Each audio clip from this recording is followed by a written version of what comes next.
like you can unlock the level 100 cap after. No, wait, was it like a level 70 cap? I can't remember, but you unlock a bigger level cap after your first playthrough. But there's not enough experience points in the game to get you to that max experience cap without cheating the system. So I couldn't get the special bonuses in Mass Effect 2 for reaching that. So that was fun. Continue on. So Tama. yeah, I'm playing Dragon Age. It's a series I've been recommended for, seems like university. One of my friends is hugely into it and has cosplayed it. And I basically bought all 3 games for a tenner. So I which one are you on? PS3. No, I mean which Dragon just Age just game? on Origins. I want to get to 2 for one reason really, but I'm playing through Origins at the moment. Yeah, that's the first one. The naming of the series is asinine. It goes Origins and then 2 and then Inquisition. It's just like, it's nonsense. Because normal labeling for games is for other companies. And it's weird because that's from BioWare and they did the Mass Effect series and they were just like Mass Effect, Mass Effect 2, Mass Effect 3. And it's like you could follow it. And then you go into Dragon Age and it's just nonsense. It's probably best that we just count Mass Effect 1, 2 and 3 and don't mention the other game. What other game? Exactly. You mean Mass Effect Galaxies? No, the one with the other one. You mean Mass Effect Infiltrator? No, the one that starts with A. Absolution. Okay. Yeah. But they're both very fun games. To be honest, I haven't really played many video games like Dragon Age before, so it's sort of a little bit of a learning curve on how the entire thing works. Yeah, I had the same problem because I was so used to like turn-based stuff and I didn't really play much of the top-down stuff like on PC. And Dragon Age Origins basically uses that same system, except now it's from a different viewpoint, so you have to think about it differently. Because it's the same engine as the 2 Star Wars games, isn't it? Pretty much, with minor changes. Yeah, like well, not necessarily like the Knights of the Old Republic games, because those were actually turn-based. They were just presented in real-time 3D because nothing makes sense. Remember back when EA or companies that are vaguely related to EA were making good Star Wars games? Good times. Anyway, Mass Effect Penetrator. But yeah, that's what I've been playing. And Fire Emblem Heroes for iPhone, but that doesn't count. I'm so sorry. It's a gacha game, and it's starting to really bore me. I'm starting to go, do you know what? I would have much more fun just playing the games on console. Alright, what have you been playing, Danny? I haven't been playing that much. I can't remember if I talked about Yakuza 6 during our Spec Ops recording. We might have recorded that before it came out. I can't remember. But I've been playing a lot of Yakuza 6. And that's a great game. As it stands right now, it's easily my favorite game this year. I've only played a couple games this year, of course, but out of all the Mass Effect games I've played, I think it's probably the best, and I love. What? Did I say Mass Effect? Yes. Damn. I mean, it's better than any Mass Effect game, so... I don't know, have you played 2? Yes! Multiple times. It has that one Yakuza guy with the eye patch, so therefore it's better than everything EA has ever made, ever. Majima, I don't know, have you seen Steen from Dragon Age Origins? No. Majima is actually, like, barely in He's Yakuza 6. one of the first party members you get. I haven't got that far. You know, the weird lizard man? No, I haven't got him yet. You find him in the cage? I haven't had him yet. He calls you shit all the time? No. I'm not. He argues with a dog, and then is like, "I respect this dog." After it growls back at him, and one time he brings up cookies and has never had a cookie in his life. He's like, "These are incredible. Yeah. I will bring these back to my Yeah, I homeland." haven't got that far yet. I like him. I'll let you know when I come across him. Anyway. Yeah, Yakuza. Almost did it again. Yakuza 6. The new engine is fantastic. I love it. Being able to just run seamlessly in and out of buildings is just so fun. And you can actually run away from battles now, which is really cool. Or just like drag people, like drag thugs just from one side of the city to another, so that you can throw them into a convenience store microwave and have the person behind the counter start it, and the microwave blows up and they fucking die. It's the best. I need to play this game. What consoles are it on? PS4 right now. This is the first, I believe this is the first Yakuza that was exclusively developed for the PS4, and which is why it has the new shiny engine and you can actually like walk into buildings without a loading screen, which is really nice. And combat scaled down a bit, which actually kind of makes the game a bit easier, and there's less flashiness to it, but there's also less very frustrating combat encounters, because one of the problems with all the other games has been you get a really tough boss who just tanks hits and breaks all your combos, and you're just eating health items over and over, trying to just outlast them. And there's a lot less of that in this one. So I guess it's a good trade-off, and game looks just fucking great, and Kiryu's great, and it's a very, very great story and fun mini games. Lately, I've just been popping in and out because I've been really busy lately because of work, and also because of my new writing job, where I'm a weekly features writer at Crunchyroll. Small plug. Yay! Woo! Yay! I was up late last night writing something. But so I've just kind of been popping in and out to do the baseball management simulator, which you kind of just like you recruit people from across the town to join your baseball team, and you set them up in the different positions and you level them up, and some days they'll be in a slump, and so you got to take them out or whatever, and you have challenges and other teams to face, and it's a couple times throughout the game at sort of random points. It's supposed to be at key points, but it's also, there's a little bit of a random aspect to it. You get to actually take the bat and try and change the game in your favor, and it's really fun. It actually kind of makes me miss when I used to play games like MLB The Show a lot, because baseball fucking sucks.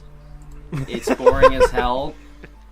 It's like the worst sport ever to watch, and even playing it is just kind of dull. But playing like baseball games, those are pretty fun. So I don't know, maybe I'll go and see if I can just pick up like a $3 copy of a recent baseball game and see how that is. Aside from that, I picked up Titanfall 2 very cheap on sale recently, because enjoy it for the next 5 seconds. It's still online. I hadn't played it since the beta right before release, the network test, and I remember that being a lot of fun. I just didn't have $60 to put into it at the time, and I was still very much into Overwatch. But it was like $6 on sale recently, so I picked it up, and I've been jumping online, and that game is still a ton of fun. I almost never play shooters, and I am just in love with how this game feels and controls, and it's just so cool. It encourages very aggressive play, at least with the setup I prefer playing with the grappling hook. You're always just supposed to be on the move and running around and shooting, and it's just so fast and fun, and I love it. And just running around a giant mech crushing people is.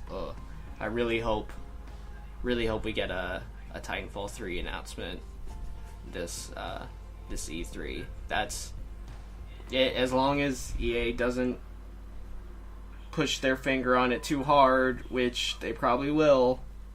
It'll be great. And honestly, it's probably canned after 2. I don't know.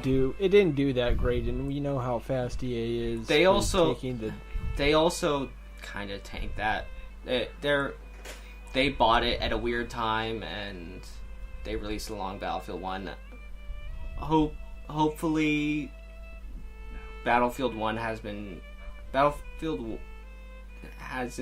don't think it's been performing too well or as well. So maybe they might want to bring in Respawn and a new Titanfall game to kind of jazz up their multiplayer offering soon. And then add in 1,000 microtransactions. That game already has them. I mean like 1,000 microtransactions in a gacha system, and a game gacha system that makes it impossible to enjoy the game without spending at least $30 on extra crap. That game has $150 in DLC. That's all just fucking weapon skins and shit, and like a few some new executions or just stuff you shouldn't spend money on. And yeah, no, it sucks, but at least you know what you're getting when you buy it, unlike the other thing. Yeah, but I'm cautiously optimistic that there will be more Titanfall, and I will be really, really sad if I don't see another game, or at least if they take the servers offline soon, because this is a very fun game. And lastly, I'll make this one quick because I haven't actually played much of it. I got my first tax return, so I thought, let's blow it on something stupid, and I bought a PSVR. I'm sorry. I'm so sorry. I've been watching a lot of PSVR videos that were all really cool and made me like, yeah, I kind of want one. And with the recent price drop, there was someone who lived nearby who had gotten one and gotten like a bunch of stuff for it, and I was talking to them when I was buying it, and they're like, yeah, I couldn't play it. I got a headache every time.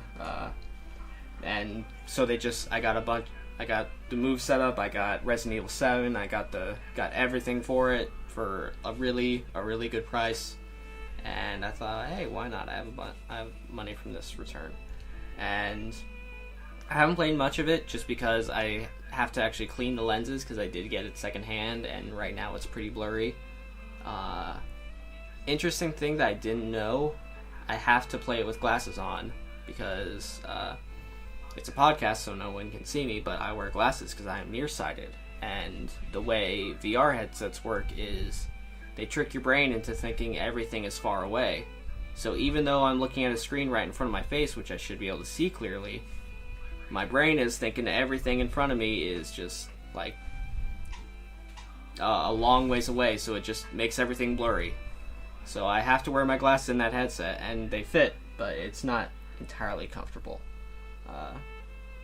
But I played the Super Hypercube demo. That's a lot of fun.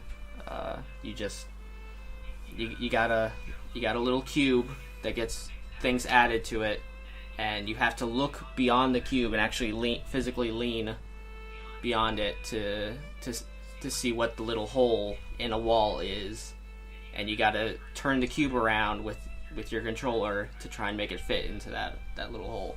It's and that's from the Fez developers, if I remember correctly. And then I played a little bit of Resident Evil 7, and that game graphically does not look good in VR. But it is cool to be in that house and feel like you're physically in that house a little bit. So VR is cool. I need to actually sit down and clean my screen so I can play it properly some more. I bought a few games on sale, and I'm looking forward to having more about that to say about that. All right, I'll go ahead and go through my 6 games quick. What the hell was that? It sounded like a robot having a stroke. Oh, sorry, that was my robot having a stroke. Go look after your robot. Okay, before I get into my games, though, I want to say I read a comic recently related to video games because it is a Mass Effect prequel comic. And it sucks. Wow. I am convinced all the Mass Effect comics are complete garbage just after reading this. Because this is the only one that promised any sort of importance or character examination that wasn't offered in the games, and it was trash and terrible. It's called Mass Effect Evolution, and it follows the Elusive Man before he became the Elusive Man, going on a secret mission as a mercenary to find mysterious technology that the Turians are after. And Saren is there because reason, sure, whatever. And Saren has a brother we've never heard of up to this point who wants to, lead the Turians, and he's using religion to do it because, yes, they find another fucking Reaper artifact. And they call it the Monolith, and I am so angry about that. The fucking Monolith, they're alien bird people. What the fuck do they know about the importance of that word? Fuck you. And somewhere Stanley Kubrick has just done a few very slow revolutions. And all that really happens is the thing makes the zombies, and the dumb Saren brother thinks he can control them, but he can't. And Elusive Man's friend and friend he was probably in love with both end up dying, and nothing of importance happened. We don't find out how he got rich. We don't understand anything more about his motivations. Just after all that, Saren's like, I hate humans, even though he fucking helped the humans to stop the Monolith, which he knew was evil. And then the Elusive Man is just in his Elusive Man base in the chair with a cigar, and is like, let's go be racist in space, and that's it. Fuck you. Yeah. Fuck this comic. Yeah, sounds like the typical Mass Effect sort of post-3 writing. And there's other stuff in it too, like showing how Omega got taken over before 3, but I didn't even bother reading it because I know it's all pointless trash. Fuck that comic. I am hoping to God the books are better, because at least they're made by the original writer for one. Well, 3 of them are, and they look promising. The 4th one, though, oh boy. They got some guy who has clearly never played the games and also believes you can outgrow autism. Oh god, is this the one I've heard of? Yes, Oh, it's... God. I'm not looking forward to that one, but I gotta finish this all for this fucking article, but yeah. As for the games I've been playing, thankfully none of them were made by BioWare. I'll go in alphabetical order. I decided to get Lightning Returns Final Fantasy 13 on a whim because it's the game where you can dress up Lightning as a maid, so yeah, of course I was going to buy it eventually. The first thing that I noticed was this was one of the worst ports I've ever seen. It still refers to the system it's saving on as the PS3, for fuck's sake. Is it a Steam And one? there's no... Yes, it's the one on Oh, Steam. God. And there's no option. There's no option on the main screen to exit the game. So I have to get the control panel up and then get it up again because it instantly goes behind the game at first if I'm playing in full screen to turn the game off. Square's ports at the moment are just flipping awful. Oh, did I mention there's no graphical options unless you're in window mode, and they just come down to super pretty or no. Let's actually go through this ports we've had from Square in the last sort of, what is it? We've had obviously Lightning Returns, 15. The Chrono Trigger disaster. Oh god, don't talk to me about the Chrono Trigger thing. Is just like, we need the money for what is blatant. They blatantly are stockpiling a lot of cash for something. Just put it in the fucking emulator for fuck's sakes. Just no. What they basically, it's not even the original game on an emulator. It's the iPhone version on an emulator. And they did the bloody same with 6. Yeah. But on the bright side, Lightning Returns is a good game. I'm barely into it, but I already have nothing but good impressions. It starts with you trying to kill Snow, which A+ decision. Thank you. I have not even played 13, and I know from osmosis what a fucking douchebag that guy is. It has a neat combat system. It's going to take a little while to get used to it, but it basically comes down to you can switch your costume on the fly, which, incredible. Just, how did it take so long to get that feature in a video game? And I like that it actually uses words that exist for its mythology now, like God and Savior and Chaos. I understand these words, not whatever all the stuff in 13 was that made absolutely no sense, that basically just meant stuff like damned or prophet or whatever. Oh god, yeah. The thing is with 13 is as I've said to people multiple times, is a good movie but a bad video game, and the problem is with... No, it is a terrible movie. It's fucking terrible. Nothing about it makes any goddamn sense. Even when you understand what the words mean, and I actually did learn what the words mean, and it makes no goddamn sense. Nothing that's happening with the main characters has anything to do with the larger story up until this game. Yeah. It's insane. This is the thing. This is why I think 15 did so well, because this was the last Final Fantasy game for something like close to a decade, and then they got 15 and it's like, oh my god, it's not awful, thank god. Yeah, they just put you in a car with some boys and that's it. That's it, and some relatively pretty women try to kill you at various points, and there's a guy with a hat. The other game I played after the other game going in alphabetical order I played was Kindergarten, which I did an indie dig on, which you can read on my blog site, and it is the weirdest fucking game I found in a while, because this came out in 2017, but it feels like something you would find on like Newgrounds in the early 2000s, except just like really polished. It's a edgy comedy game where you're like a kindergartner going to school, except everyone is insane and you constantly die for the dumbest reasons. Like, one of the deaths in the game is if you show a flower at show and tell, a bully will get up and fucking murder you in front of everyone because that's not manly. And then a hint just comes up on screen like, hint, don't show the flower while the bully is still alive. I'm like, well, you could have told me that before. It's actually really good for what it is. Like, it's not like one of those fuck your feelings games, those real edgelords pulled out. It's just a bunch of absurdist comedy that goes all over the place that makes no sense.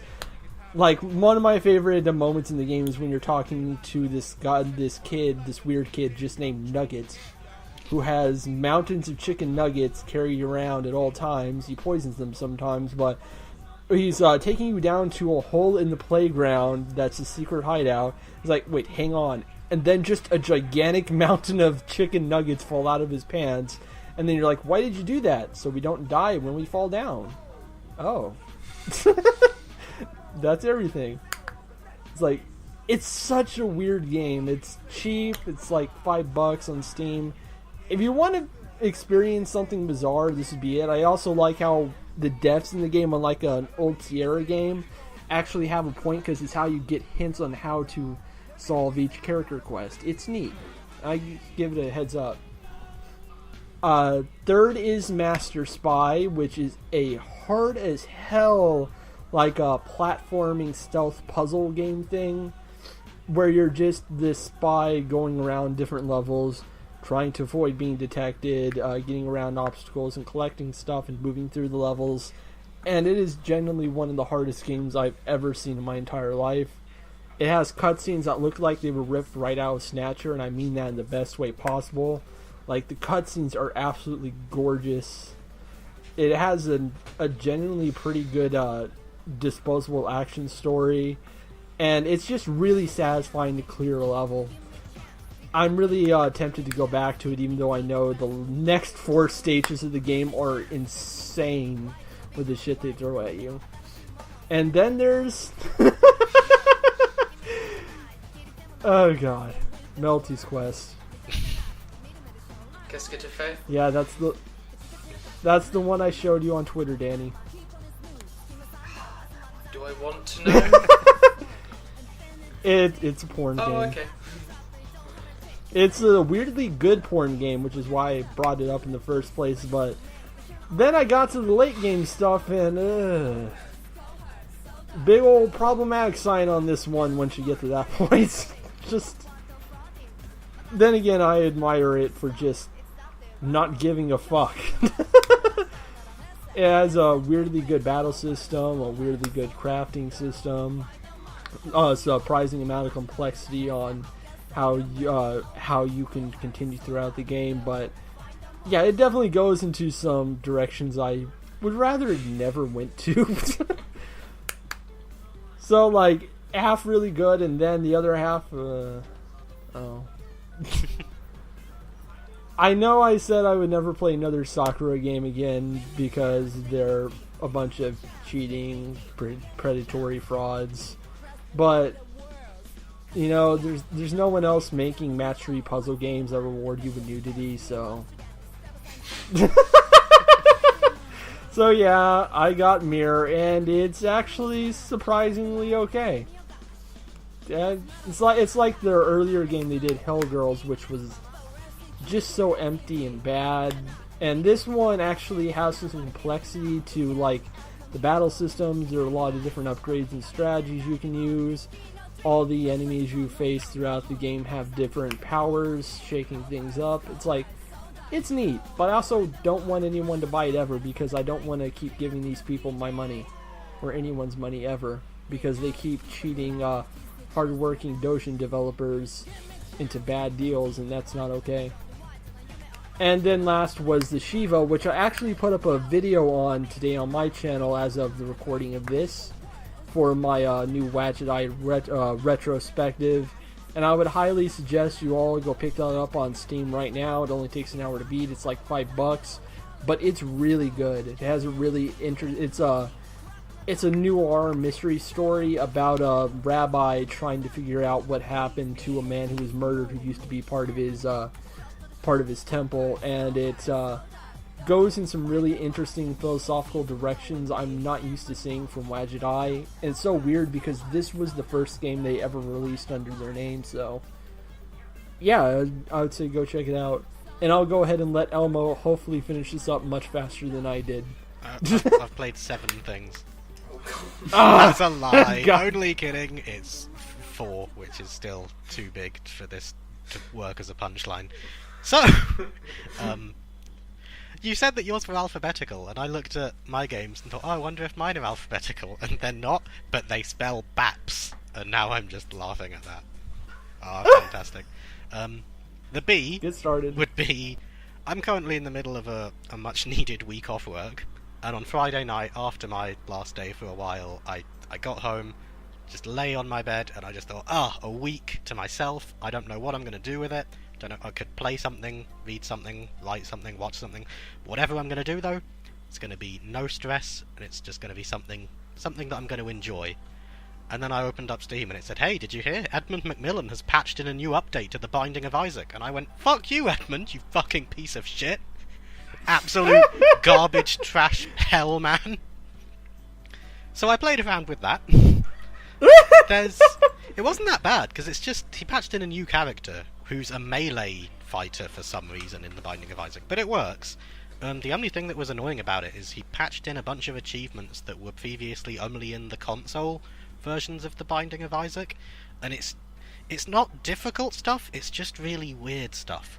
Like, there are 600 items in the game, and one of them is named rubber cement. It makes your tear bullets bounce off of walls. And one of the achievements is just pick up rubber cement 5 times. Which, you know, you can do, it's just that's going to be like 120 hours of randomized play, so... On a lighter note, I started the A is Assassin's Creed Chronicles. I played the first one, Assassin's Creed Chronicles I'm China. so sorry. It's really good. It was kind of a shaky. I'm so sorry. It was kind of a shaky start because it tends to have a difficulty curve that's kind of like it goes straight from really patronising holding your hand tutorial. It goes from that into here's a wide open room. There's 20 enemies in it. There are 3 scrolls that you need to collect if you want to complete the optional bonus, and there's no checkpoints for the whole thing. Anyway, have fun, and then the tutorial just legs it out completely. But after a while, once you get the hang of it, it genuinely is quite fun. It is 100% a rip-off of Mark of the Ninja. But if I was at a meeting with Ubisoft and they said, we're making a 2D Assassin's Creed game, what should we do? I would have said, rip off Mark of the Ninja. 100% do nothing except rip off Mark of the Ninja. Maybe a little bit of Gunpoint as well, but mainly Mark of the Ninja. So, yeah, it's good. The P is Professor Layton and the Miracle Mask. I finished Dual Destinies on the 3DS, so I thought I'd move on to a Professor Layton. It was also good. I like how Professor Layton games, they've grown to actually have decent stories after the first few were kind of shaky, and they just gradually got better.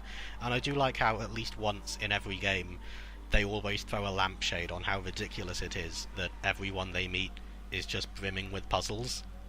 Like Professor... Oh no, the building is on fire. That reminds me of a riddle. Now I'm worried, because that's literally the example I have written down. I wrote down a joke example, which was, help!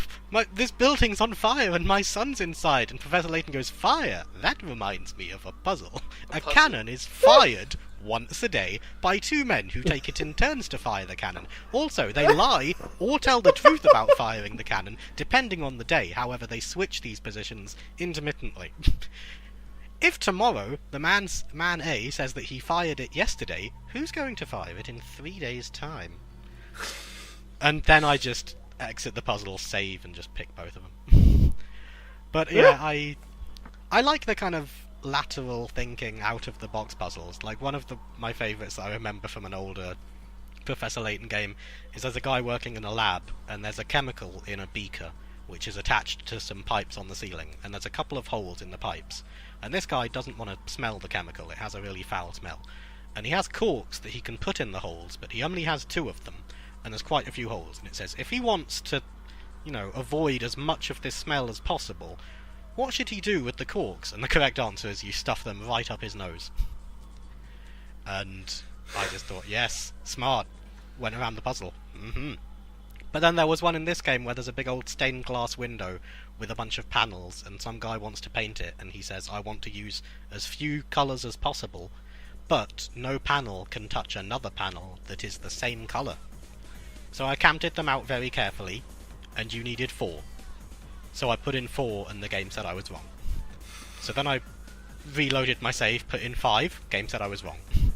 And I thought it's not more than 5, so I reloaded and put in 3, and the game said, that's correct, it's 3, because you need 4 colours, but if you just use 3 and leave one of them blank, blank is kind of a colour, isn't it?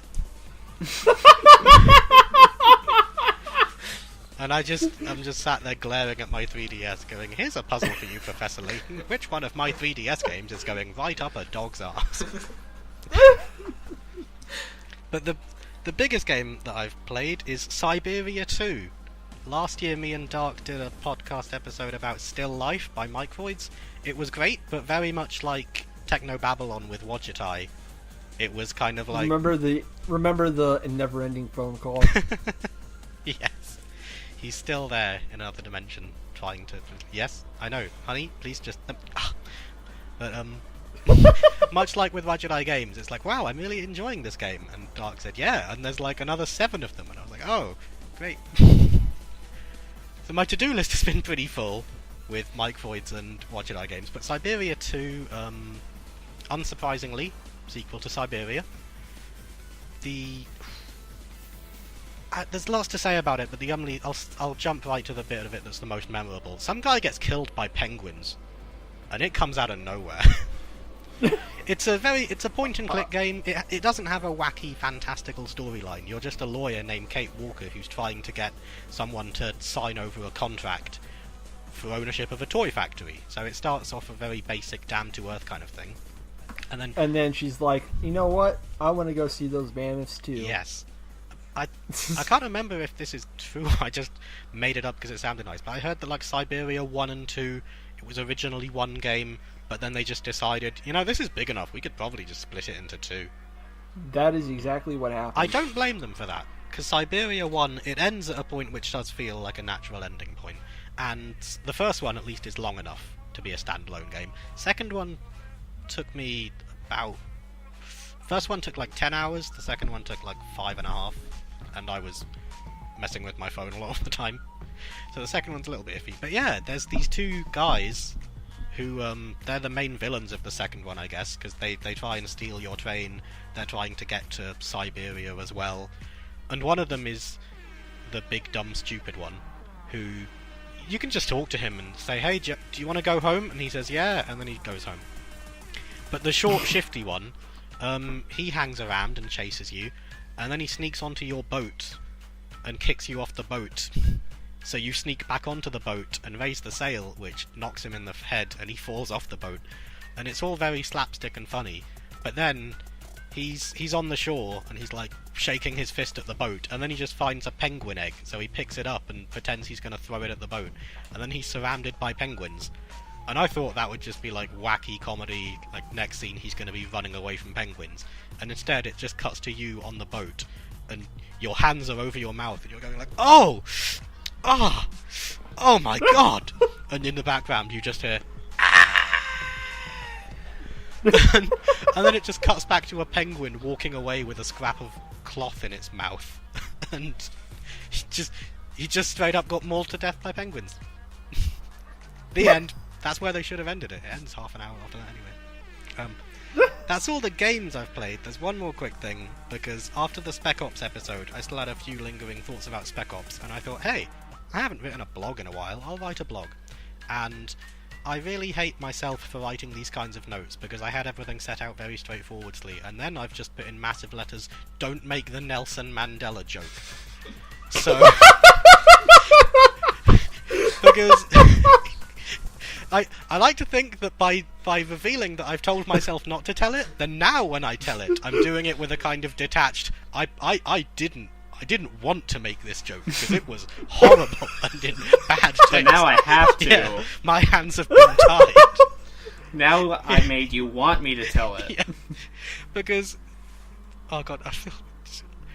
It was because, I thought I'd write a blog, and I thought, well, where shall I post this blog? And I've got... It's because I used to post a lot of stuff on Screw Attack, and Screw Attack is like Nelson Mandela, in that it's great and fantastic, and it did a lot to bring people from all over the world together. Also, dead since 2013. So he's not wrong. Yep.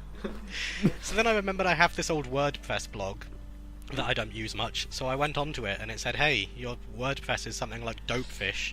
So, you're aware that we're selling, like, dopefishblog.com for, like, £10 a year? So I thought, okay, so yeah, I now have dopefishblog.com. I'll try and update it as much as I can. I got an article about how Telltale Games threw in stuff with railroading. I've got Battletoads versus BattleKid. I've got a Patreon just because it felt like I should. Might as well. And if I reach $50 a month, I'm going to start writing a book named Hardcore Gaming 101 Presents The Guide to Retro Indie Games, Volume 1. I'd buy it. Yeah, why can't I write that book, Dark? Why don't you tell me? Because I just plugged a thing, and I'd feel better if you also plugged a thing. Why don't you both write? There we go. Yeah. Alright, is that everything? How's Danganronpa going? Yeah, I just started the second one. Hard to say. I'll have a lot to say next episode. It'll be mainly Danganronpa 2 thoughts. Okay, then let's all quiet down, everyone, and let's get ready for the main discussion. Instead of going in alphabetical order this time, I decided to go by least interesting to most interesting. So we'll get the two small games you can play in 5 minutes and understand everything out of the way. And then we'll go on to Alice Mare, and then we will go on to Communism. So let's get this started with Borealis. Hey!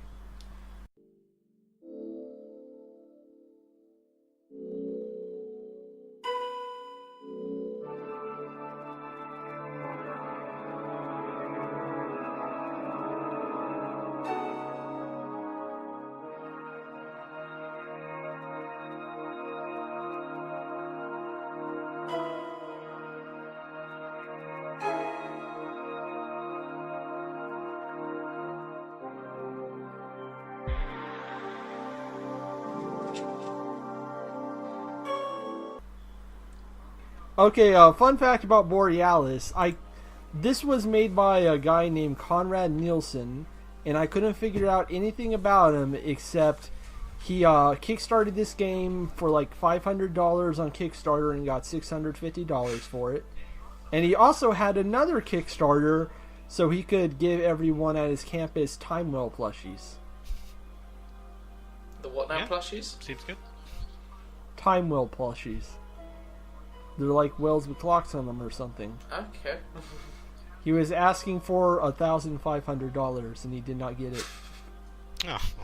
One of the rewards on the Kickstarter. No, the only reward was free Timeworn plushie, but it was only for people at his campus. Gee, I can wonder why that Kickstarter didn't succeed. So yeah, this guy is a complete fucking enigma.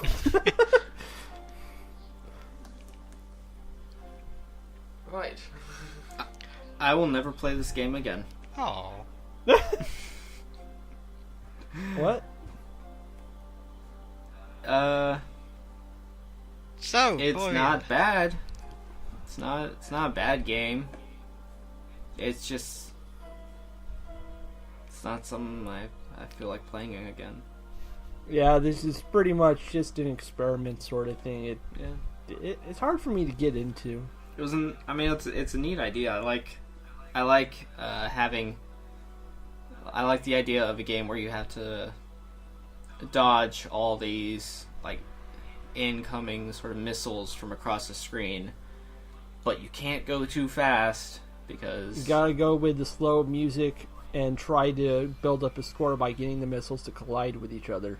yeah, you gotta Be tricky. You gotta think about it, and you gotta just kind of sit back and go with the flow. Gotta be sneaky snake. bullet hell, but without the hell. And the music and atmosphere is nice, and I like how the visuals changing over time.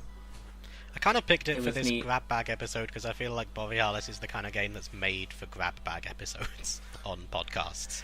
It's not really. If we tried to do a full episode on this, we'd be done like 10 minutes in. But Then we would be going on about No Man's Sky and comparing it to our No Man's Sky pillar that we yell at in the morning. And then we go like go to a mountain, mine it, go back. And then one of us makes like some sort of reference to Peter Molyneux, and then we just completely lose the script. that was a great episode. To be fair, I get the feeling with this game that it is one of those things that, like the sort of Pink Floyd light show, there's a sort of suggestion due to the way it's slow and it's got nice sort of ambient-y music and it's space. I'm not entirely sure this is a game made to be played while one is entirely with it. It's like Echo the Dolphin, but not bullshit. Hey. Okay, I'll explain it to all you nerds who don't know shit about Echo the Dolphin. Fuck you. The final levels of Echo the Dolphin were set up in a way that if you played Pink Floyd's, I think it was The Machine, I forget, it lines up perfectly with the music the whole way. Yeah. Wow. And also those levels were fucking horseshit. The one thing I was really terrified of with Borealis, because like the game begins the same time, the same way, no matter how you're playing it. You start off just a space background, avoiding lines, while this weird kind of semi-orchestral music plays. I'm not sure how to describe the opening music. And Classical weed. yes, 420.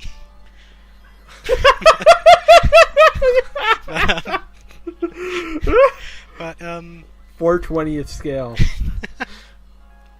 but then there's all these That's different the sex number. there's all these different levels with different themes. Like there's an 8-bit level where everything gets pixelated. There's a foggy level where the controls somehow get even slower. And if you beat the foggy level without getting hit, then the achievement you will unlock is named The 8 Pages, which I thought was... But the one thing I was scared of was that you would play the game and the first mode you would get would be the rave mode, because that one's flashing lights and it's impossible to beat. Oh, so Crypt Like, to the it's- Necro Dance. So it's like Super Hexagon. More impossible than Super Hexagon. I find that hard to believe. Basically, Brian Eno simulator. It's like, oh, slow ambient music and space. All you need is David Byrne or David Bowie turning up every 20 minutes. The Brian Eno simulator. Yeah, this game would... Borealis would honestly have benefited a lot with a bit of Bowie. I Bit think of most weed. things in life would benefit from a bit of Bowie. Labyrinth. And a bit of weed. I don't want to go straight into it, but I do have a Borealis story. Oh, Go for it. It's not like we got much going on here. Well, because a while back my friend was upgrading my computer, and I have a laptop. I found it, I got it for sale in like a newspaper, because there was an advert in there that said laptop for sale, £5, volume stuck on full. And I thought, well, I'm not turning that down. But-tums! I'm sorry. The bit about the newspaper is a lie, but I do have a laptop which the volume is stuck on full. But luckily the volume never works anyway, so you never have to worry about it. And one day I was just cooking something in the kitchen, and I took my volume stuck on full laptop, and I opened up Borealis just to play it, kind of casually. And it was one of the rare times when the sound decided to work. So suddenly, the opening level would... that at full volume. I don't close the game, I just slam my laptop shut. But I live in shared accommodation, so somebody else who lives here, they came and started knocking on the door of the kitchen. And I opened it up. I'm really sorry, but I'm not. And he went, "Good Lord, what is happening in there?" And I said, "I'm playing Borealis." And he went, "Oh, you're playing Borealis at this time of year, at this time of day, in this part of the country, localized entirely within your kitchen." Yes. You picked this game entirely to tell this joke, didn't you? It's at least 70% of the reason why. and he said, "May I see it?" And I said, "No." The episode there, we're not going to do better than that. Okay. Okay. Well, that's We're- Borealis, everyone. 2 months late to a steamed hams joke. On the show. You can never be late for a steamed hams joke. I don't know. This seems pretty on brand for this terrible program. Bad luck, Brian. Anyways, let's move on to Super Hexagon. I saw the Aurora Borealis at Communications Day 2017. It's 2018. It's a Ah! game with hexagons in it, go. Okay, let's talk about Super Hexagon now.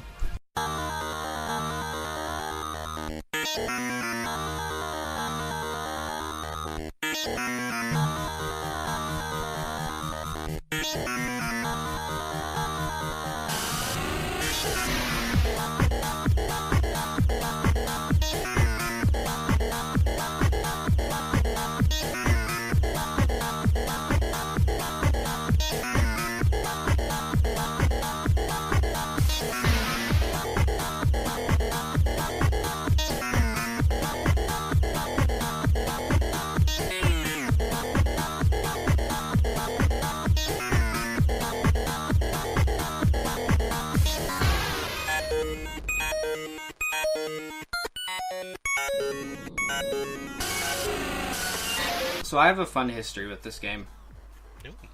It was one of the few games that my old computer in high school could actually run.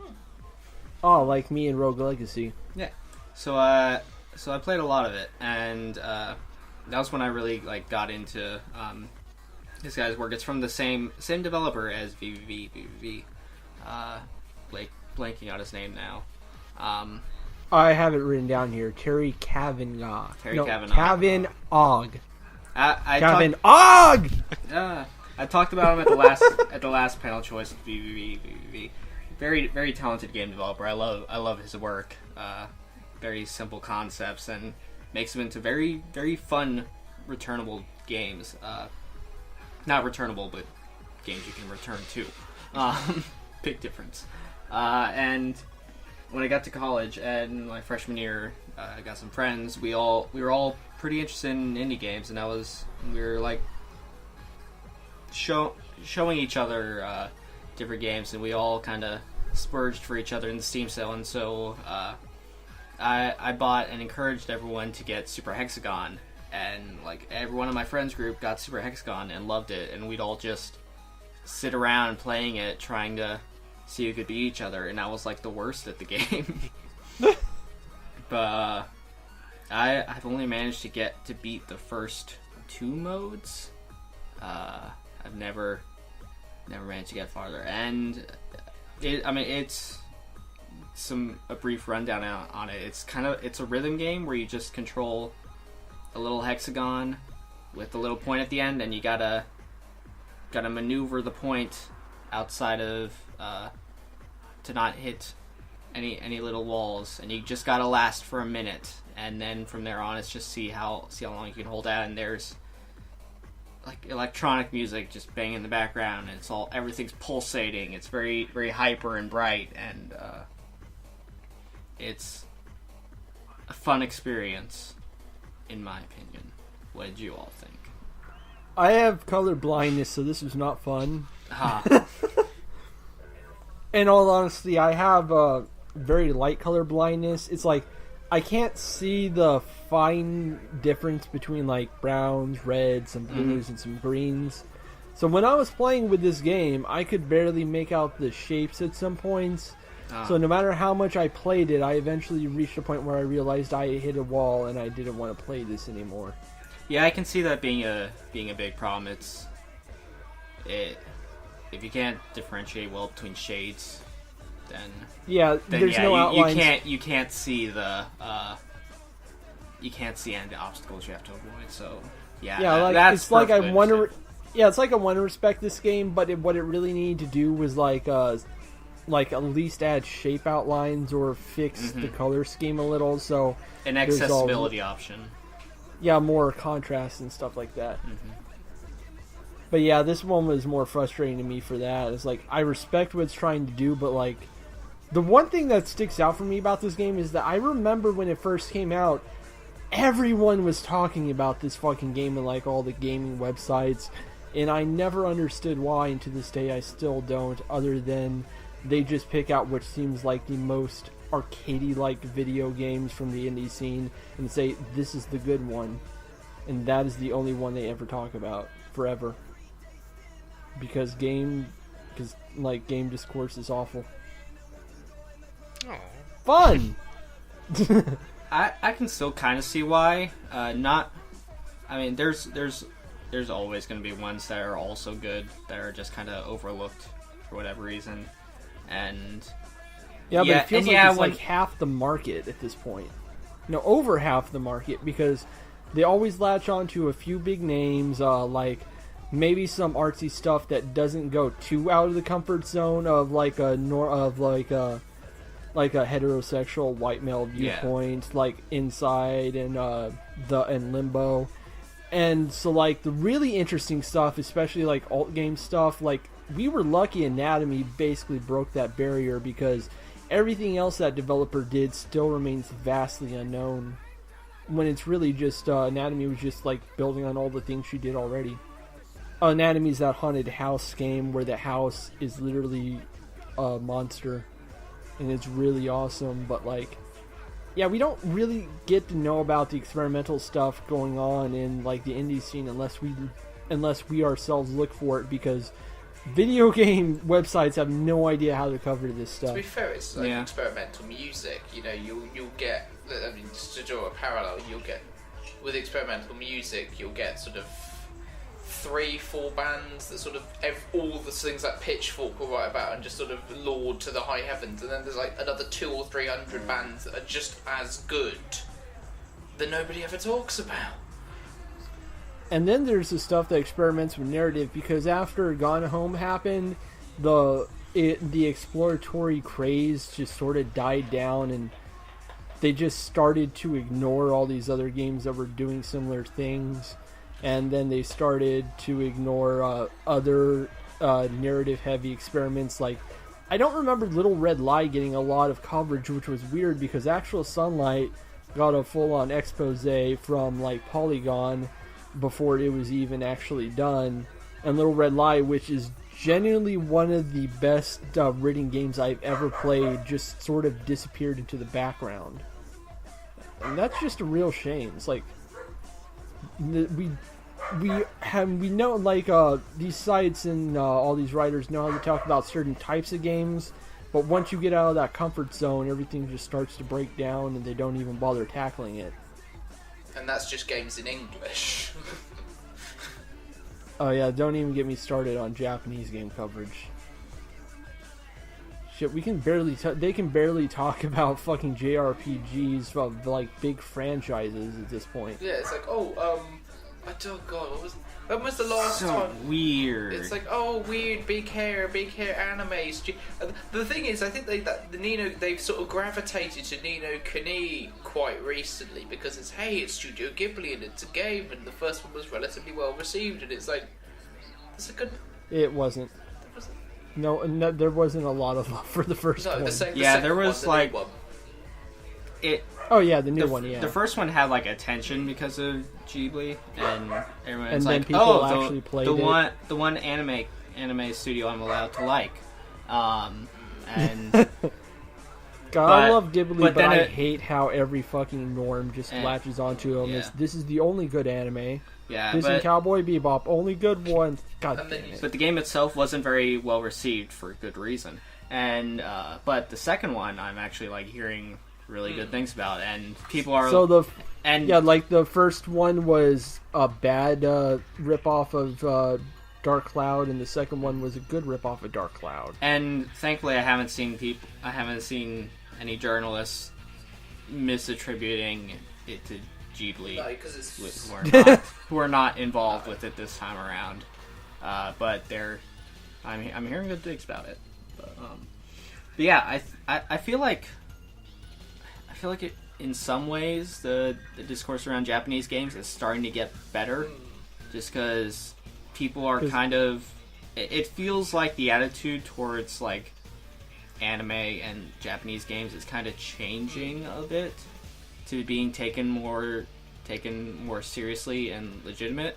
I'd agree with that. And then you have you have Atlas selling fucking fan service DLC for a non-story dancing game, and here we are again.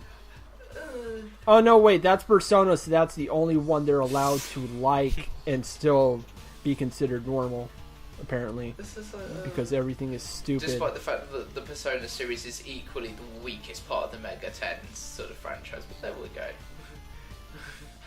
Actually, Shin Megami Tensei is pretty well liked nowadays, because it's not very Japanese when you look at it.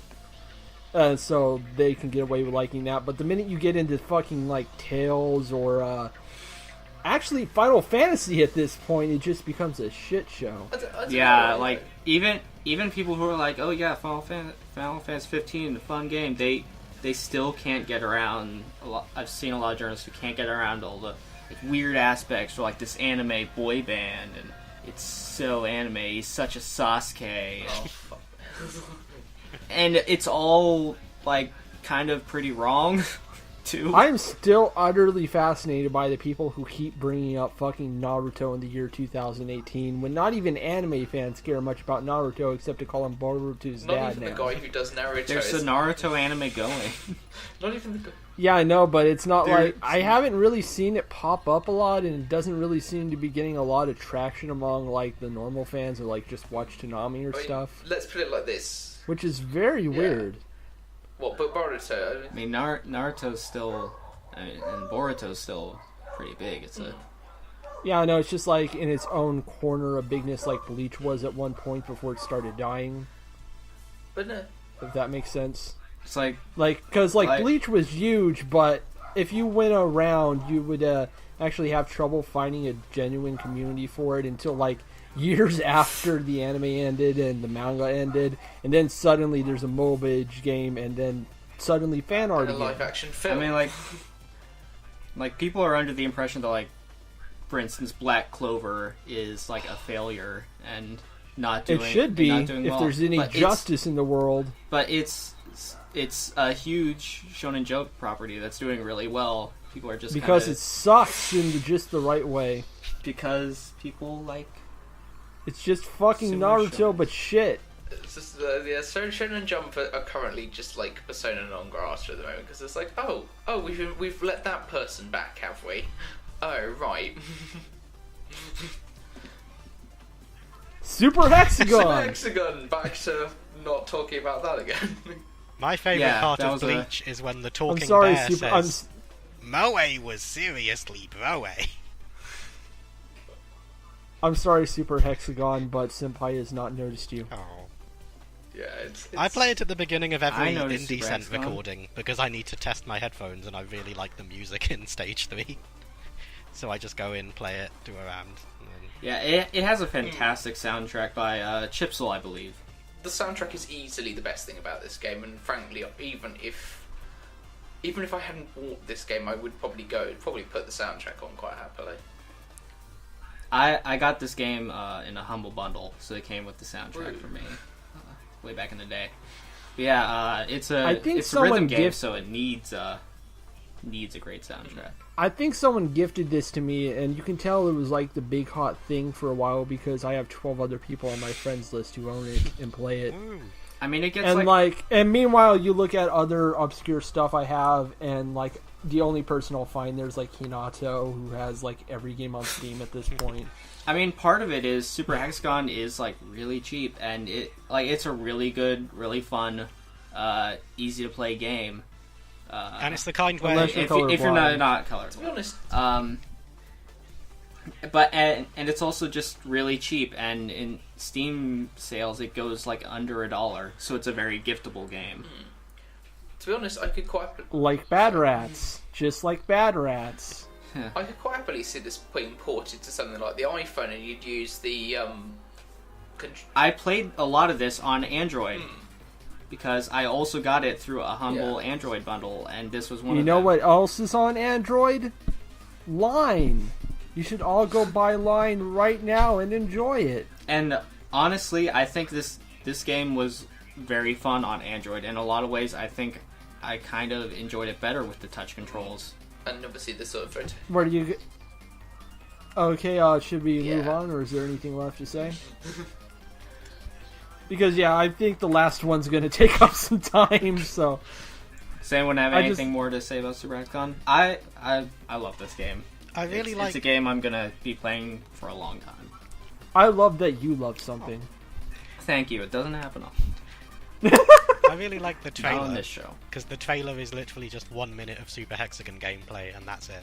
I think that's part of why it sold well, is that you could see a GIF of Super Hexagon gameplay for 3 seconds, and you could immediately know everything that the game was, and think, oh, is that like $2? Yeah, I'll get that.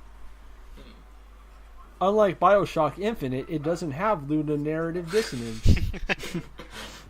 I found shotgun ammo in this rhythm game. Super Hexagon with a gun. Super Hexagon. Maybe racism is okay sometimes? Bye, Super Hexagon. Moving on to Alice Mare. Never gonna Super Hexagonna give you up. God.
Okay, so Alice Mare was requested by Tama, and this is from Shivah. I really hope I'm pronouncing that right.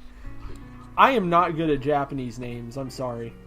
I'm trying. No, it's Shivah, but he's also got like the PlayStation. He or she or they have got the PlayStation symbols after their name for no apparent reason. Yeah, that always confused me.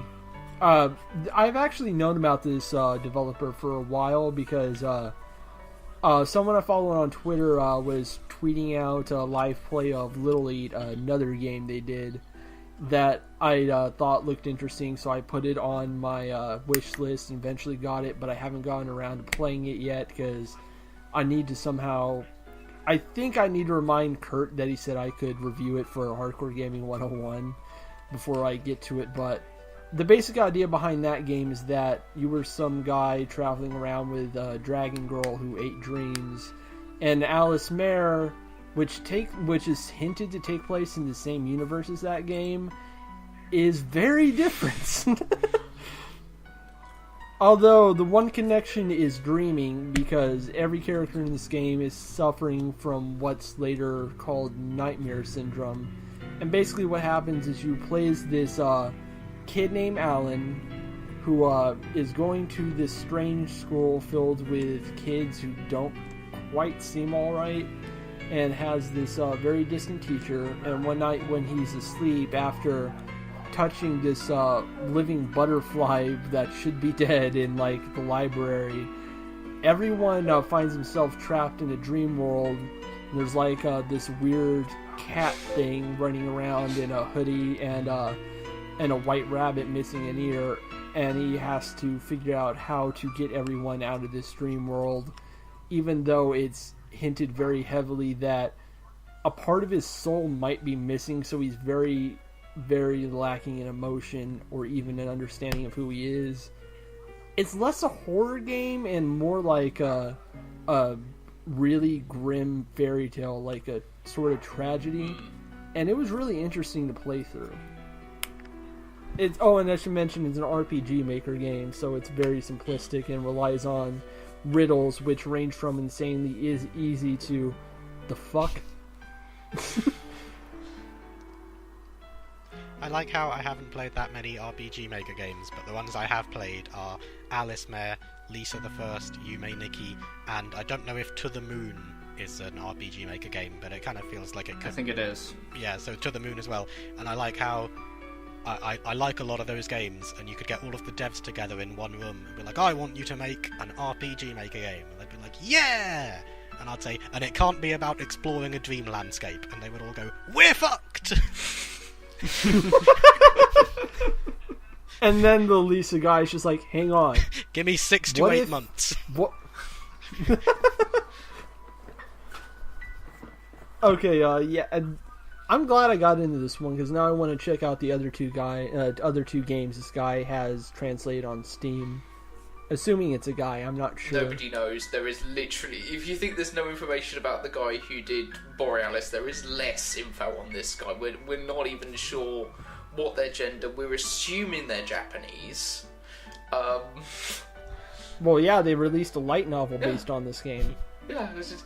So I would assume that's a... I think it's safe to assume Japanese if they released a Japanese light novel. But anyway, yeah, This is an RPG Maker-ass RPG Maker game. Yep. You walk around, you hit the interact button, the stuff happens. The creep. But, Can I briefly recount my experience in this game? Okay. So I start up, and it's like, and I have the initial conversation, and then it's like, okay, talk to some people. They're to the left. And I go to the left, and no one's there. So I keep going, and no one's there. And it's like, locked door far to the left. Okay. Where is everyone? And so I end up wandering around everywhere in every room trying to find everyone, and it's like, oh, they're in these rooms. Okay, talk to them. And then nothing happens, and I'm like, now what? My experience was just wandering around after every kind of conversation, trying to figure out what the next thing to do is. RPG Maker. And the only time I had I felt like any kind of actual direction was, hey, there's a sound coming from the second floor. And I was like, those things look kind of like stairs. I guess that's the second floor up there. And then you get into the dream landscape, and I go through, and it's like, hey, you have 6 doors to go through. Okay. I go to 5 doors. I go to the one on the farthest left, like I always do. That's the one I start with. And I'm in a locked room, and there's no kind of direction, so I guess I have to get out. I guess I should interact with everything. I walk up to the closest thing to me, some mushrooms, and it's like, do you want to eat them? I'm like, yeah, sure. You're dead. Achievement. And I can die. Okay. Oh, I have to start from the beginning again? Nah. You missed out on a lot then. Yeah, I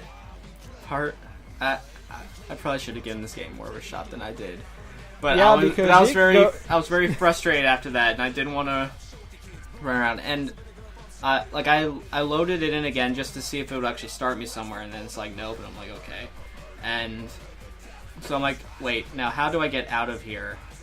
I can't believe you actually ate the mushrooms. And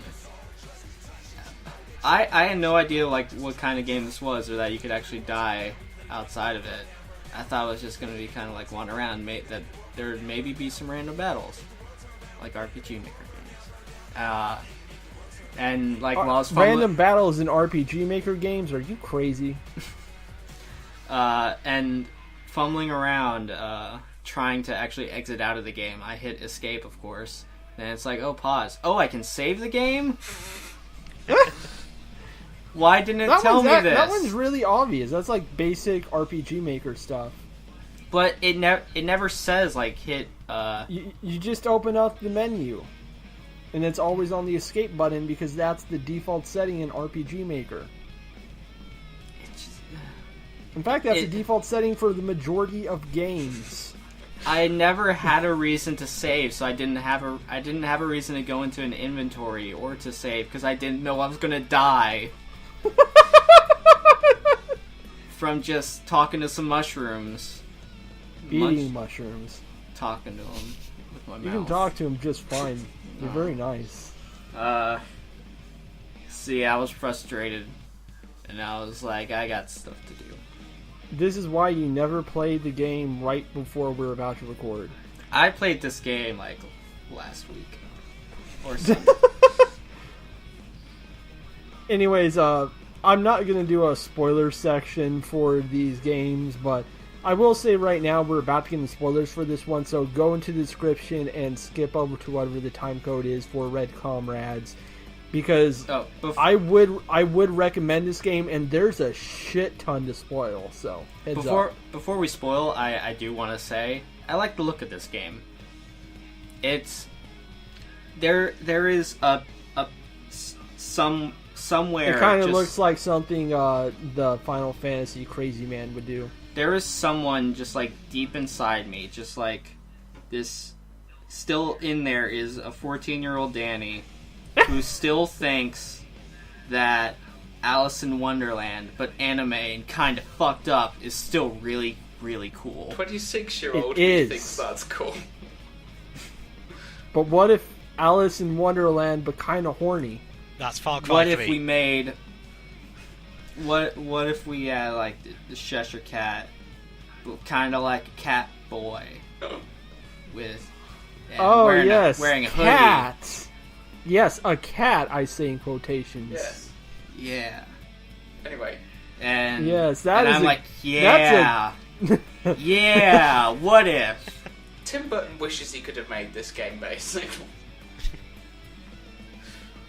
Okay, I'm just going to go ahead and get right into spoilers. This is your last warning, everyone. Check the description if you don't want spoilers, because this is a good game and you should play it. Everyone is fucked up in this game. Yeah. It's like... And I'm kind of surprised by how dense the story actually is once you get into it. The game is structured that once you're in the dream world, you go into the dreams of the 4 different kids you meet. There's Letty, who has a Hansel and Gretel theme to her world. There's Chelsea, who has a Red Riding Hood theme to her world. Joshua is the boy who cried wolf in his world. And Stella gets Sleeping Beauty. And they are all just... No, wait, was it Snow White or Sleeping Beauty? Sort of a mix of both. Snow White. Yeah, sorry. And then you discover all of them have been through something truly horrific in their life. And are genuinely, insanely fucked up in ways I was not expecting. Letty might have burned her family alive in her house because her mother was abusive. Chelsea saw her, and this is clarified later in the game when you click on the shovel key thing in the last stream. Chelsea saw her father murder a man who just murdered her grandmother by chopping him straight in half with an axe. And that really fucked her up. Joshua always told lies to get attention. And then he found his father, who hung himself from bankruptcy, and tried to tell his mom, and she didn't believe him and only believed his siblings. And that really fucked him up. And Stella has survivor's guilt because everyone she knew was killed by a mysterious illness that didn't kill her. And that doesn't even get into the fucking teacher. Who just turns out has been in this dream world before.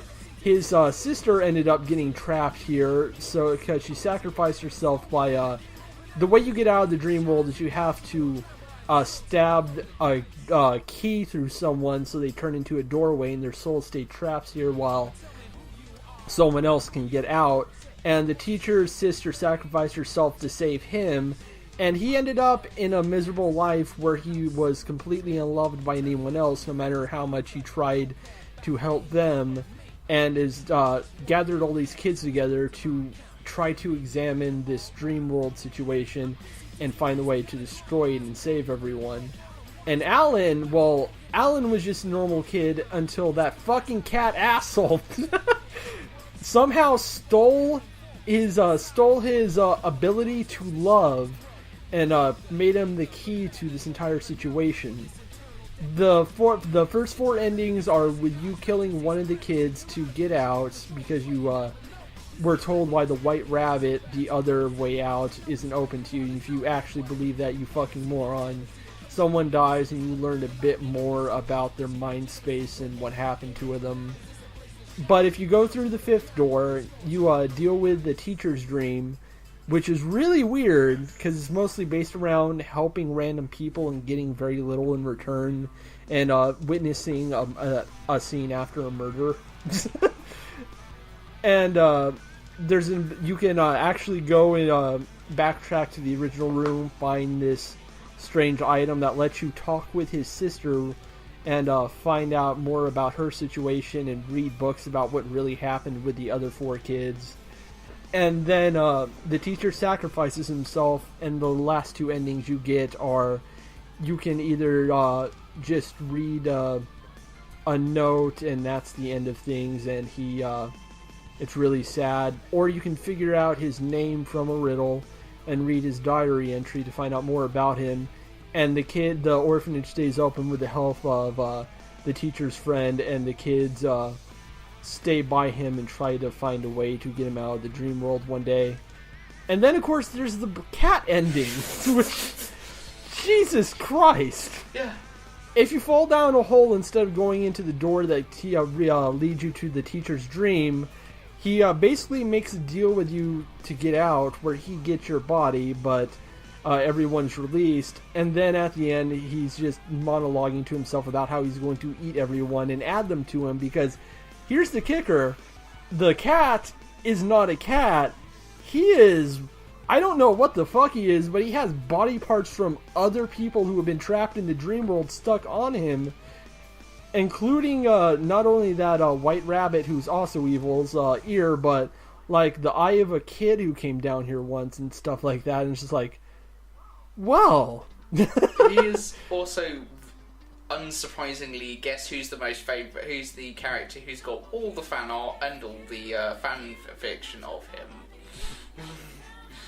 After the ending CG you get in his ending, where he's just in Alan's body doing that creepy smile with the eyes, I'm like, of course there's going to be yaoi of this fucking guy. And cosplays, which, considering this is like a little RPG Maker game and doesn't have the fame of things like Ib and Yuminiki, is actually pretty impressive.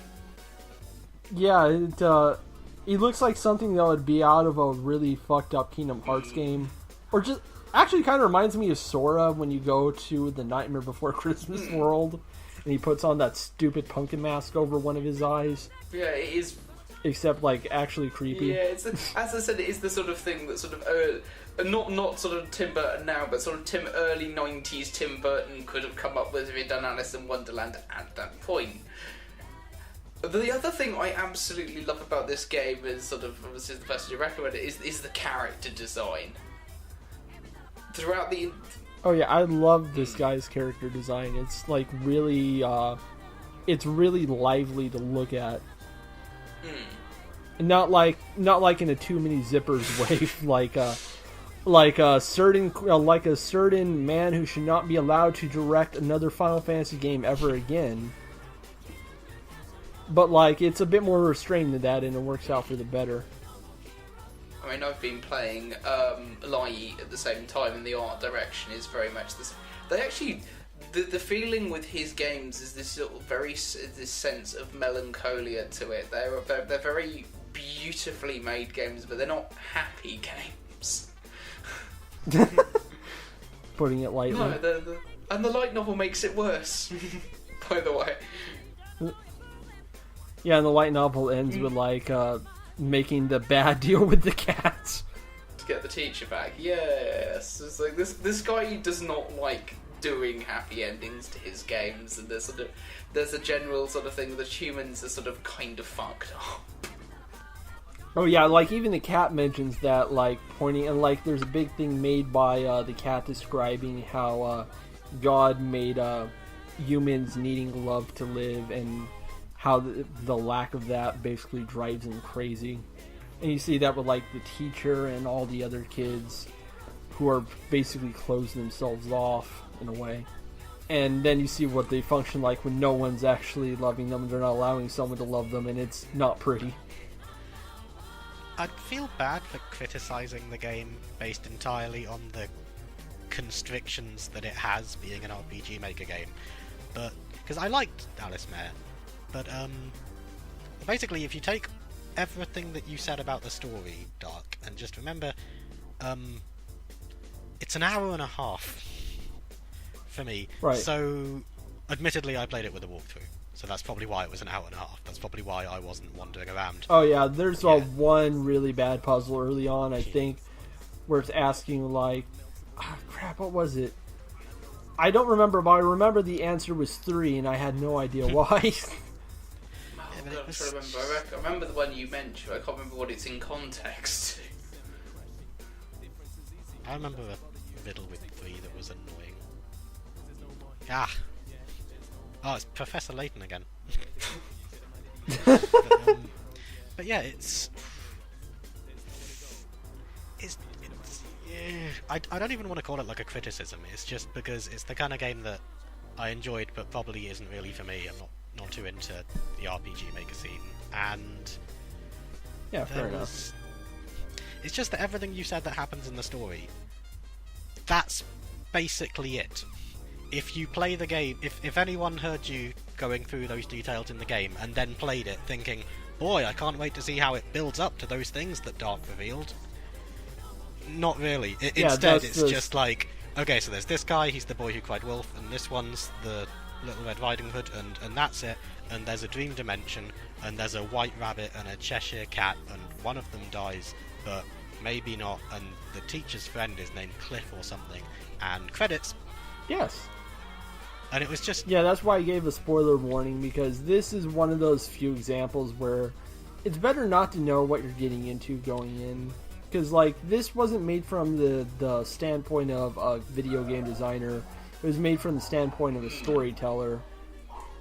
Like this, you could probably do this sort of thing better. Just look at the exploration genre. Like, the Chinese room is a bad example because they don't allow the players to actually make choices or have any sort of freedom in moving around. But then you have something like... Quiet! You have something like Gone Home, which gives you freedom to explore the house as you like and discover things on your own, and that makes you feel kind of nice while going through the story it's telling you. So, like, yeah, this game could use a bit more, like, and a better idea of how people play games if it's going to be a game. Yeah, it's like that's why I feel bad about criticizing it, because my one solution would be, oh, well, this game, it would have had a more engaging story if it was fed out over something like 10 hours. Which, I feel like asking someone to make a 10-hour game is a pretty big ask, and it's not like... Oh no, you don't even have to do that. You just have to offer better ways to explore your environment other than the weird mouse gives you a riddle. And it's like, you literally meet every character once, and then, pow, I'm exploring their dreams and uncovering their darkest secrets, except I only met them once, so I didn't really care that much. Actually, this would make a really good point-and-click game. I'm interested in how this translates to the light novel. The light novel is a sequel, I think. No, it's a reimagining. Like, Alan has more actual personality, which is kind of weird, for one, because he's not a player avatar anymore. And it just ends on a new scenario where they're trying to save the teacher with the cat deal instead.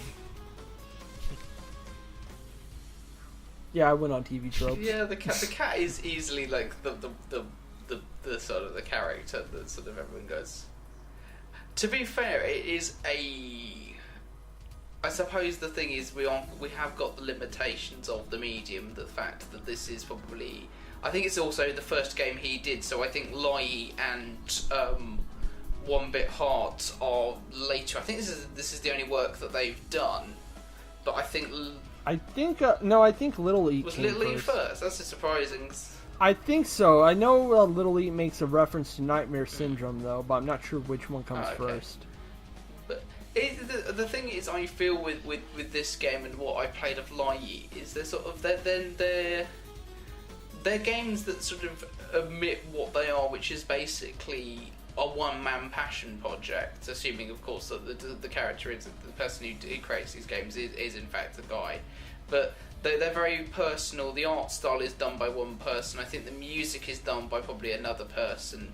And a lot of it was classical pieces, I noticed. The music for this game, the sort of the sound design is also very good, but that's again something you tend to get with RPG Maker games. What they lack in sort of graphical ability, they make up for in, for lack of a better word, creating a mood. Yeah, I could definitely see that.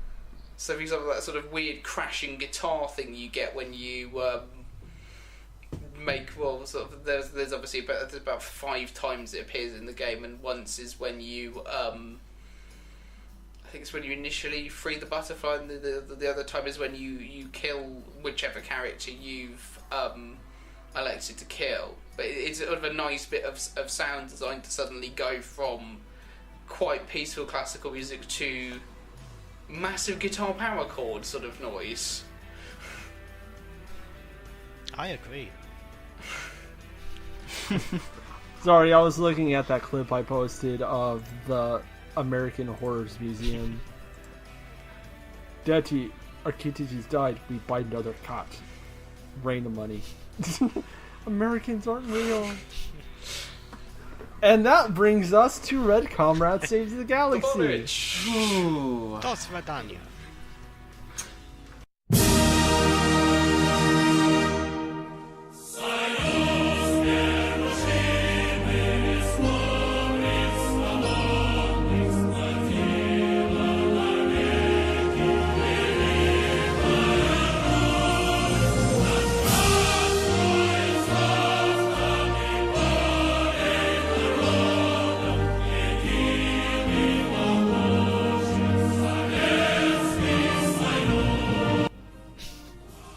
Alright, Red Comrade Saves the Galaxy actually has some history. Because this game, made by Buka Development, I think that was the original studio. I'm not sure anymore. It's hard to tell when you have to jump from Wikipedia English to Wikipedia Russian constantly. It was a game made back in 1998, and its original title was Petka and Vlasky Ivanov Save the Galaxy. Vlasky Ivanov being a famous communist war hero during the Russian Civil War who died in 1919 by getting shot and drowning in a river. And he was used in a lot of propaganda later on. And they decided to make this game just because they were joking about this guy a lot because he's popular to joke about in Russia, apparently. And it was like, what if we just made a game about him? Genius! And here we are. Whatever this is. I first played this game when it got translated and put on Steam by the same company, which is why the translation is weird. Because it was given to me by a review key by Hardcore Gaming 101, and I eventually did write on it, and the first of 8 sequels, and it is a lot, like I promised. I was amazed. There are a total of 9 games in this series, and they were making them up until 2009. It's wicked. So that's almost 1 game a year. That is almost 1 game a year. Nostrovia. That's insane. Insane work. I can't even think of another studio that's put out Call of Duty Saves the Galaxy. Tovarich. I loved this game. This is a big deal in Russia, apparently. And I have no idea what the gaming scene is like in Russia, other than there's a lot of bootleg stuff going on, but I think this is like a pride and joy thing for like a lot of Russian developers. And you can really tell it's Russian because it sure as hell ain't made like a game you've played from America or Japan. Hell, this isn't even played like fucking Dizzy from Europe. This is just something. 100% Russia. Including the racism. Boy howdy, there is a lot of race. There's a surprising amount of racism in this game. Basically, who isn't it racist to? I know it's racist against the Chinese. Yeah, this game just generally is sort of... I don't think it could have come from anywhere but Russia because it's just... wow in some It's too much. It's just, in some places it's just like, what am I actually looking at? The sequel is not much better because it takes place in America now. Oh dear. And yes, there is a voodoo black woman. And there's also Bill Gates, who is found just smashing windows outside of an alley because he really hates Windows, and then they give him an idea to make computers. Do you see where this is going? Oh, and also they reenact a scene from Pulp Fiction. Yeah, this game does love its sort of... And also the game also ends with all of them just playing an AC/DC song they completely ripped out of an MP3. Yeah, this one has like Miss Erlu, doesn't it? It has Mr. Luru, yeah, it has Mr. Luru, the track from the opening of Pulp Fiction about... I'm trying to remember where it is in the game, but it's... Where is it in the game? Ding, ding, ding, ding, ding, that. Yeah, they just leave the hotel at the end of Act 2, and there's a big guitar riff. All guns. Only nothing happens, that's right. so they're just walking along, and the background is... And they also have Oh Yeah by Yellow, is sort of randomly dropped. I wonder how long this is going to stay on Steam. It's been on Steam for years. It's just shrug and go, well, it's Russia, what are you going to do? It's going to stay on Steam, and the second one came out, and now the third one's out as of last year. And the fourth one's coming, and then the fifth one, and then the sixth one, and then the seventh one, then the eighth one, then the ninth one. And then for, like, some sort of anniversary, we're going to get a 10th game. It's going to take place on fucking Pluto. Red Comrades Save the Galaxy Reloaded.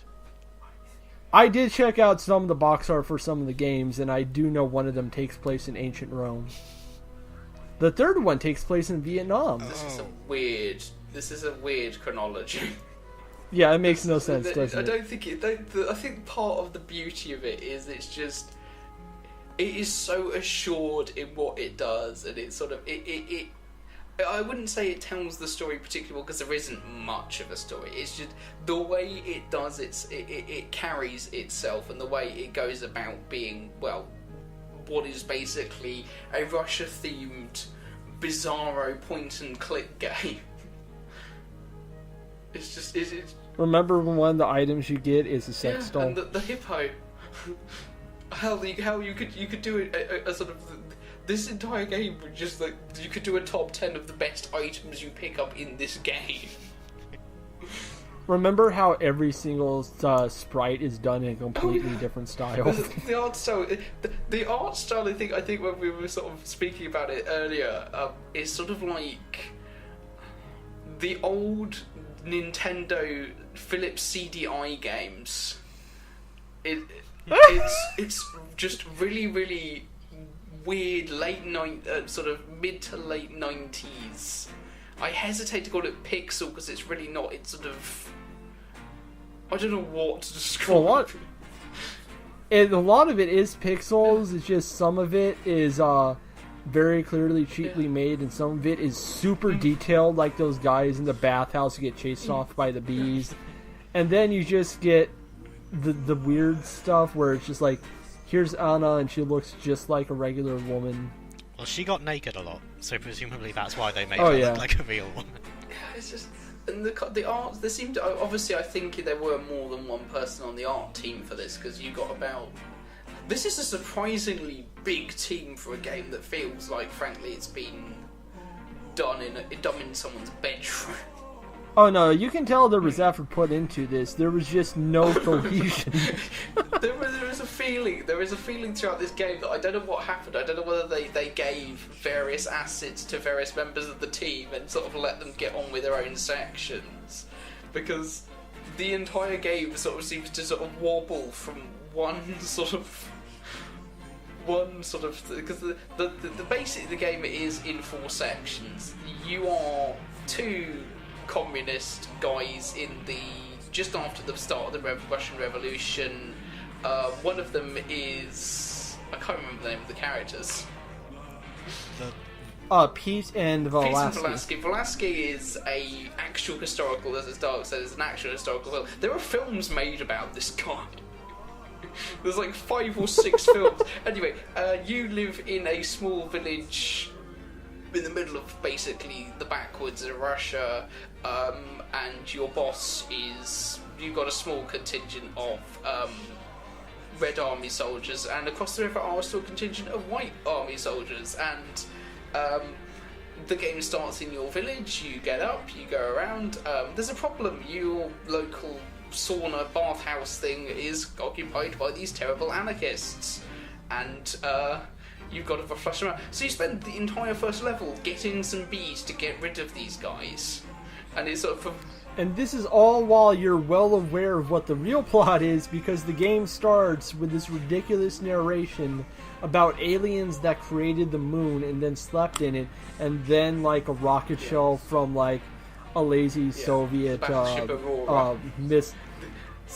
like a lazy gunner that shot a bullet that hit so far it hit the moon, and then it woke up all the aliens, and they found this small area called like the backwoods of Russia, and they're like, backwoods, that sounds important, and they decide they're going to invade that, and that's happening in the background while your characters are just fucking around. And then they eventually realize, holy shit, aliens! Except they think they're like capitalists. It's madness. It's one of those games where you have to play it, because I don't think we can adequately bring across how basically insane this game is. Remember when you find the priest cathedral and then find the torture chamber, and you unleash a ghost and it tortures him to death? I thought it was a demon. You unleash a demon and the place starts glowing like the Exorcist. Oh yeah, a demon. It's been a while. It's just like, it's one of those games. And this is not far off from the one Hindu guru guy who finds spiritual enlightenment and starts floating in space, which pays off in the sequel because one of the aliens who gets shot out into space ends up bumping into him. This game is the thing is, it's one of those games where you can tell, even though it's a bit ramshackle, and even though none of the art styles match, and even though there is blatant racism, homophobia, general bashings of all religions, flagrant copyright infringement, bizarre references. There is a reference to everything from Arnold Schwarzenegger to Vladimir Putin to Doom in this game. Even in this... Yeah, the Vladimir Putin one was added Yeah, which later. wasn't surprising because it would have been, what was it, Yeltsin. And it's a game that just sort of, it's so irreverent, it's basically flipping the bird at everything. Except I don't think they had any spite in their bodies, and they're just like, what's the dumbest fucking thing we can possibly do? And this opinion is cemented from having played the second game, because it makes absolutely no sense, even with the premise they give it, and it just stops, and it doesn't end, it stops, and then they all sing AC/DC. There's a scene where a woman is taking off her clothes behind a curtain, and the song, and just the song, "Oh Yeah" by Yellow plays. Just straight up. It's Russia. It's basically... Bow, bow.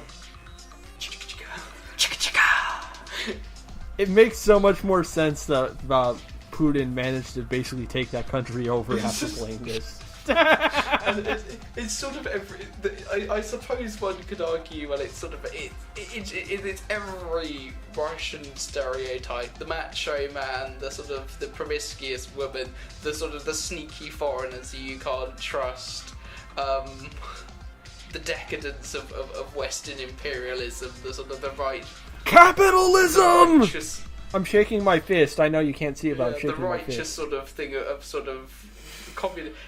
It's a game that sort of is both loving towards and yet absolutely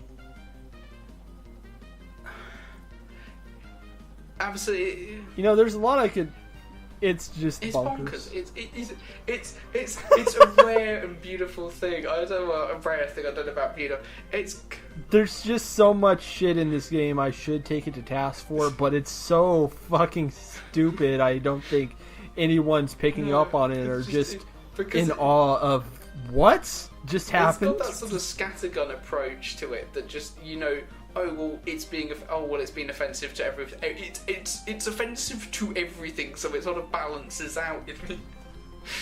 And the thing is, it's not some of the point and click sort of stuff is actually quite ingenious. You've got the sort of the puzzles obviously aren't as difficult as Alice Mare, but they're actually quite ingenious. You've got to sort of think occasionally, somehow laterally. I'm surprised that this, given the humour in this game, that sort of some of the puzzles are as complex as they are. Yeah, just like getting the hole open, the well open. Like the first puzzle you get, it's like really tricky. Literally the first thing you have to do in the game is there's a key in a fishbowl, so how do you get it? Drink the fishbowl. That's actually refreshing after so much bullshit from every other adventure game I've ever played. Where like there's actually one adventure game like I played on Newgrounds that was made by a very devout Christian, weirdly, who really liked Evangelion, and the solution was you had to like somehow glue, like, I think it was gluing a cat to a banana to use as a fishing line. Right. God, I vaguely remember a game like that. It was the sequel to that Escape game My where you're cat like is not trapped in the for hotel. sale. That was the thing that... That's it. I just kept trying to buy stuff off that guy, and he just kept telling me that his cat wasn't for sale, and I was like, I fucking hate you, and I hate your cat. There's one thing I like about this game.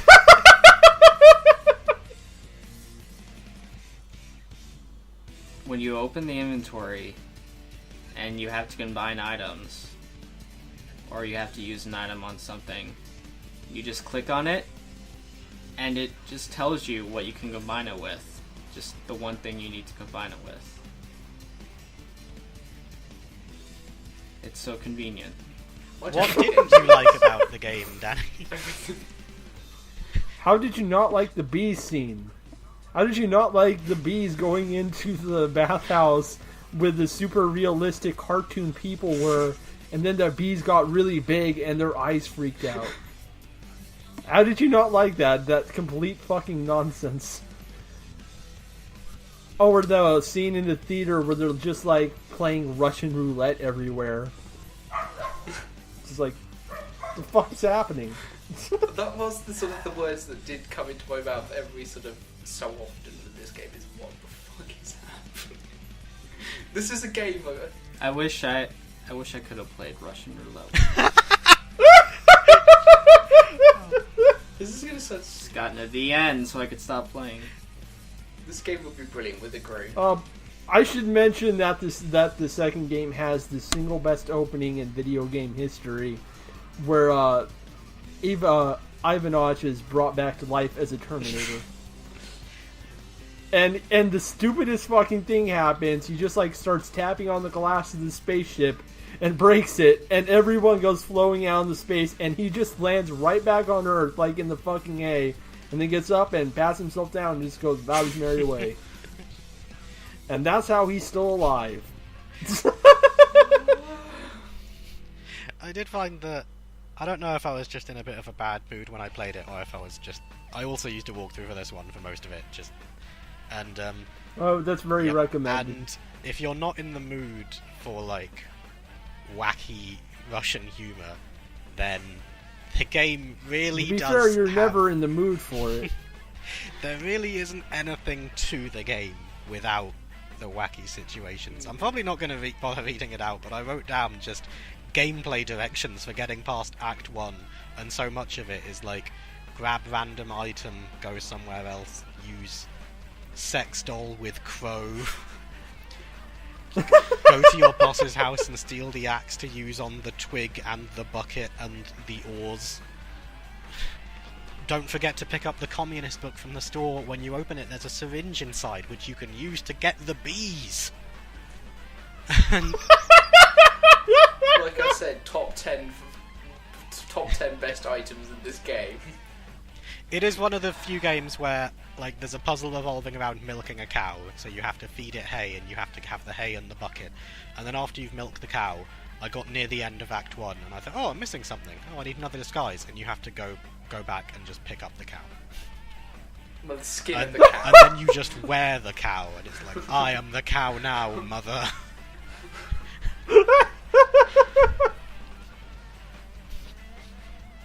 This game should be in a museum. It should definitely be in an institution of some kind. I still can't get over it. There's 9 games, and right now we can play a third of them. How do I remove games from the Steam library? I apologize for nothing. Can I get a refund? Get a refund. How long did you play it for? 83 minutes. When did you buy it? You could probably get a refund. I would like to see, like, the refund form. For what reason are you returning this? And you'd be like, oh boy! And 3 weeks later, you'll just get an envelope stuffed with rubles just arrives at your house.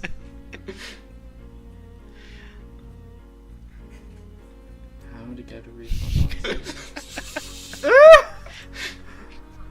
No, they deserved your money after all that Game. What's the word? Yeah, let's just go with game. It certainly is a lot of game you get for your money. Absolute madness. Well, I'm glad I could all subject you to that. You could subject me to a creepy Cheshire Cat game. I just wanted us to Anyways, chill out and float around in space for a bit. Oh, under what problem are you having with this product? There is one that is, I want to permanently remove this game from my account. Danny, no, give them money. I want all the games translated. I have to experience them all. Did you get a refund for Gunman Clive? They go to ancient Rome, I'm Danny. really petty, but They now go to ancient Rome. I've never actually asked for a refund. there's a little part of me that's now really competitive. Like, at least Danny still has Gunman Clive, Doc. I'm just saying. I would rather have played Gunman Clive too. Anyways, let's go ahead and wrap this up. Let's do the general impressions thing. Go ahead and order these games from your least favorite to your most favorite. I'll go ahead and start us off. I'm going to put Super Hexagon at the bottom just because I couldn't play it because of, the color blindness. Then Borealis. Then Alice Mare, and then Red Comrade Save the Galaxy because that game changed my life. I'm gonna butt in and I'm just gonna butt in and do mine because mine is the exact opposite of yours. Wow. I'd probably like Alice Mare more than Borealis if I put more time into it, but Oh, yeah, you definitely would. yeah. Elma? I honestly don't really want to. Like, they're all so very different. Like, trying to compare Alice Mare to Super Hexagon and being like, which one of these is better? Being like, I mean, I guess Super Hexagon, I've got like 26 hours on it, so that would probably be my favourite. And, no, I really don't have... Trying to order the rest is difficult, but I like Borealis. Alright, you like them all, including Red Comrade Save the Galaxy. It's on paper. I've written it down. That's fact now. And Tama? It would probably be Borealis, Hexagon, Comrades, Alice Mare. Comrades is very good. We all Comrades is agree. good, yeah. Fantastic. Hey, I'm biased. It's an Alice in Wonderland game. You've got me pretty much sold. Okay, let me go ahead and tell y'all what we're playing next, because this is going to be very different in a good way. We will be playing a very strange game made by a studio stationed in Japan, but also populated a lot by Westerners, and their game is called Tokyo Dark. This is a visual novel / point and click game that's horror themed, made by a studio called Cherry Muchi. I can't get over that name. It was kickstarted and partly published by Square Enix for distribution, unlike the same way like EA published Shank, that's it. Like, it's still an indie game, it's just like a big guy decided to go ahead and give it a chance, maybe make a little extra off it. Oh yeah, this is relatively new. Yeah, this came out in 2017 in September. It looks interesting from the art design alone being kind of a mess, but I'm more interested about what it's actually doing with the story, so we're gonna play this next and see how it ends up. I was wondering how What? I was wondering how this game was, so looking forward to this. Alright, any last words before we head out? Oh no, I said steamed hams. Any last words from someone who's not repeating a dead meme? The bondage! Oh really, Dark? You lecturing people about memes? We have to do a better joke Yeah, than that's this. The world is counting on us. What better joke is there than Red Comrades Save the World Reload? You admit it's funny! Different kind of joke. No, that's not enough. We need to do this right. We need to do this the IndieCent way. Without mentioning Ricky Gervais, goddammit. But he's like our mascot. Get a better mascot. Oh, I think what we're gonna have to do is go outside, go to the mountain, mine some more, go back, go to another planet, go to the mountain, mine some more, go back, go to the other side. Okay, this is going nowhere. Hey, we finally found the As long as I don't have to tagline. play Red Comrades 2. I'm sorry, everybody. Goodbye.